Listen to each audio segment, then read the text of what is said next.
Hey, good afternoon, everybody. So, we're in week 2 of our narrative unit, and this week we're going to talk about tone. Tone is the author's attitude or their feelings towards the subject matter or towards the characters in their story. For example, we use tone all the time. If a parent was to say, "Go to your room right now," you can tell that the tone that they have is perhaps frustrated, angry, vexed, which is another word for particularly angry. Um, when you're talking to a friend and you're excited to see them, oh my goodness, I could not wait to see you. You can tell that the tone in your voice conveys or shows excitement, happiness. So this week we're going to talk about how authors use tone to show us how they feel about the characters in the story or about the situations in their stories or the subject matter in their stories. Let me just give you an example for music. And I'm also going to show you some visual examples later in this slideshow. So let's say you heard something like this. Well, I see no sunlight. The gray clouds hang in the sky like dead fish flopping on the cold sand. The muddy rivers, they see no sunlight.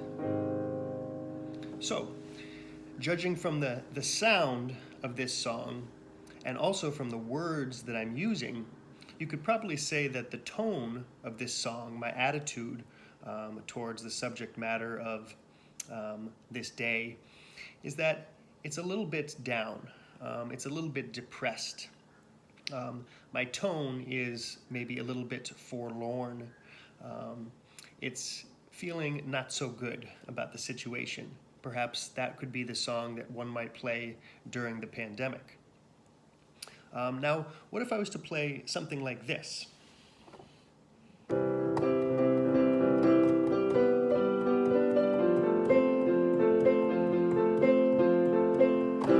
the morning, the sun comes into my little room, feeling good and looking fine. I'm feeling alive. I go to school and I see my friend, and they always make me laugh. Don't worry, it's only teenage wasteland. So if I was to play something like that, the tone is different. My attitude towards life in that song is different from the first song. So some words that come to mind when I play a song like that is maybe the tone is uplifting. Maybe the tone is more positive. So just like musicians do, writers also create tone in their stories by word choice. That's why you want to pay close attention when you're reading a story to the words that the author uses, because you'll get a sense of their tone, their attitude, or their feelings towards the subject matter or towards the characters in their stories. And we're going to talk a little bit more about that this week. So we're also going to talk about how we want to show, not tell. This is very important when you're writing. And we've talked a little bit about this, but in general, you don't want to tell your reader things. You don't just want to say, I was angry. That's telling, and it doesn't make for very interesting writing. You want to show us that feeling of being angry, and you can show us that by the words that you choose. Steam was coming out of my ears. I felt as angry as a tea kettle boiling on a stovetop. You could use a simile. You want to show us your anger. I slammed my hand down on the piano. Show us anger. Don't just tell us that you're angry. And that's one thing we're going to work on this week too, showing, not telling. And let's continue. I would just want everybody to focus on the next couple slides that I'm going to show. and we're going to talk a little bit about our new text for this week, which is a very funny story called The Fart of War. I want you to pay attention to the tone in particular in this story. It's a short story, and we're going to read it, and it has a certain tone to it. I want you to pay attention to the words that the author uses in order to try to figure out what is the tone of this story. Again, what's the author's attitude towards the situation in this story or towards the characters in this story. And we'll talk about that a little bit more. Okay, hello everybody. So, like I said, this week I want you all to pay attention to the author's tone or their attitude as you're reading this week's text. This week's text is called The Fart of War. It's a very funny short story, and it's a narrative. It's a story about a person and their real life experience, and it shaped them in some way, made them think about life a little bit differently. That's what we're going to focus on this week. We're also going to focus on how to show and not tell. Again, you don't just want to say, I heard a funny story. You really want to show us that funny story, all the little details to make it pop off the page. And one thing I've noticed sometimes, this is just a quick reminder, when you see a text, always make sure you're answering all 3 points or all the questions in the annotation guide. Sometimes people will just do number 1, maybe they'll forget about 2 or forget about 3. So this week, in this week's story, there's 3 things that I want you to do. I want you to do number 1, just like you did last week. You're going to say, this is the exposition, this is the conflict, this is the rising action. Number 2, I want you to underline just one example of figurative language, maybe a metaphor, maybe a simile. It can be very short and sweet annotation, but you've got to make sure you do it. And number 3, the big one for this week. What's the tone of the story? Underline a sentence or a passage where you can identify the author's attitude or feeling towards a character or towards a situation. Make sure when you're annotating these texts every week that you read the annotation guide first and make sure you include everything that the guide is asking for. So, again, tone. Tone is the author's attitudes or feelings towards the story and the characters. And word choice helps us understand the author's tone. So, this is a passage from the first story we read in our first unit called The Pedestrian. And we can tell from the author's word choice that Mr. Mead was not too fond of this new television technology. He was critical of this new technology. He did not like it. And we know that from the author's tone when they choose to use words like tomb-like, ill-lit, sat like the dead, gray. All these words clue us into how the author feels about the subject matter of television, his attitude towards this new technology. Similarly, we can look at a classic movie like The Lion King, and let's say we see a sentence like this. Scar sat with a crooked sneer on his face. He enjoyed seeing the animals suffer. When we see words like crooked sneer, which is another word for like a messed up smile, and suffer, when we see those words, we can tell that the author's attitude towards Scar, Simba's evil older uncle, is that he is a nasty character. He's kind of a villain, kind of a bad guy. We can tell how the author of this movie, how the director feels about Scar. He does not have a good opinion of him. He thinks he's a little evil. We can do the same thing when we look at art. So, 2 pictures. These are 2 paintings by the same artist, and they're of the same person, Napoleon. Napoleon was a French military general who wanted to take over Europe. So in picture number 1, we see Napoleon, and in picture number 2, we also see Napoleon.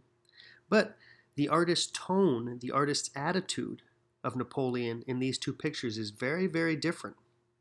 So we want to look for details to help us understand the tone. So in picture number 1, I see that he's wearing this golden cloak. His horse looks very healthy. He's pointing upwards. He looks like he's marching forwards. So all those details help me figure out, oh, well, the painter's tone, his attitude towards Napoleon is that we see hopefulness, self-assured, powerful, confident. These are all tone words that come to mind when I see painting number 1. When I look at painting number 2, very different. Now, Napoleon looks defeated in here. His clothes are ripped. His horse looks almost dead. He's in a snowy background. It looks like his men are having serious trouble. So the tone of this painting is gloomy, defeated, depressed, disappointed.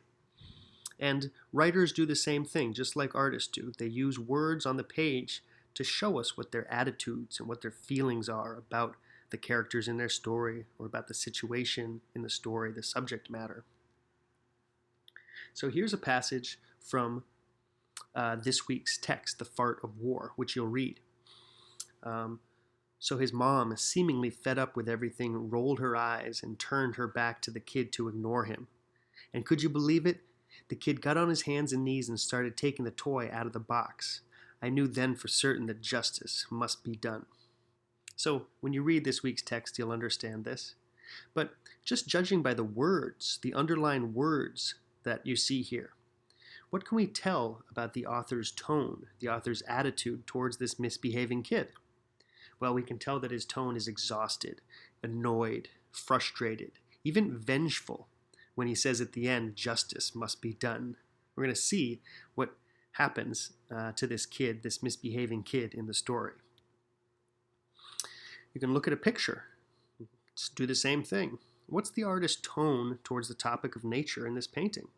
Well, when I look at this, I see sunlight. I see animals in nature enjoying themselves. I see beautiful mountains. I see clear water and waterfalls, healthy trees. So the author's tone in this painting is inspired, peaceful, appreciative, hopeful, celebratory, and even majestic. Now, another thing I want us to focus on this week is when you're starting to write your personal narratives, I want you to show, not tell. Again, I don't want you to say, I'm angry. I want you to show anger. I slammed my fist down on the table. I yelled at the top of my lungs till my throat was sore. Show, not tell. So telling is okay, but it's kind of boring. The girls in my gym class were annoyed and judgmental.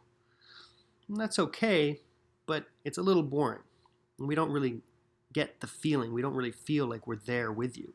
But if you were to show, I could feel her eyes on me, shooting lightning bolts of energy my way. She smirked and whispered something to her friends. They all laughed.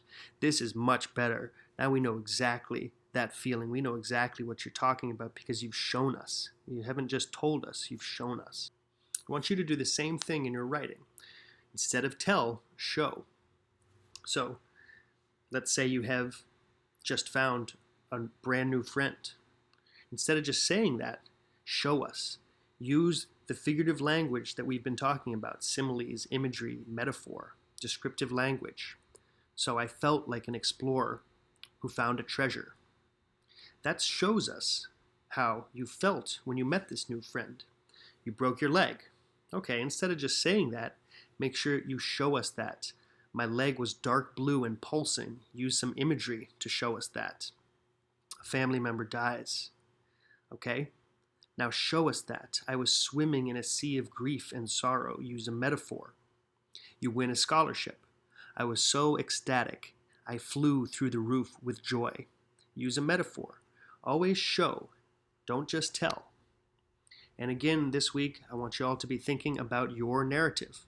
We've been talking about it now for a week, so I want you to start to think about what you're going to write about. What was that meaningful experience in your life? You want to start plotting it out. Just make quick notes. Who are the characters in your story? You, maybe a couple other people. What's the problem that needs to be overcome in the story? Give us rising action, give us a climax, and then also give us falling action and a resolution. So just start to think about this week. By Friday, you're probably going to turn in a draft of your introduction, just a paragraph of the introduction to your story. Not the whole thing, just the introduction. So again, send me a message on chat if anybody has any questions, and have a really good week.